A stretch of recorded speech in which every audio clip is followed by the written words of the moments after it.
Masyarakat Dusun 6 Desa Puji Mulyo laksanakan punggahan menyambut datangnya bulan suci Ramadan. Penggahan ini sudah menjadi tradisi masyarakat sebagai wujud rasa syukur dan rasa bahagia menyambut puasa Ramadan. Hadir Kades Puji Mulyo Ibu Armadaya, Kadus 6 Abdul Karim, Ketua BKM Alfat Sugian Albanjar, dan sejumlah tokoh masyarakat dan remaja. Acara berjalan dengan meriah dan khidmat diawali dengan sambutan Ketua BKM dan sambutan serta bimbingan Kades Puji Mulyo. Pembacaan doa bersama dan salam-salaman kemudian menikmati kanduri punggahan. Saling berbagi dan tukaran. Sebagai wujud kebersamaan.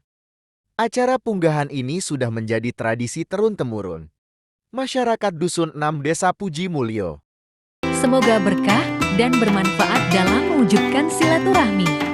Masyarakat Dusun 6 Desa Puji Mulyo.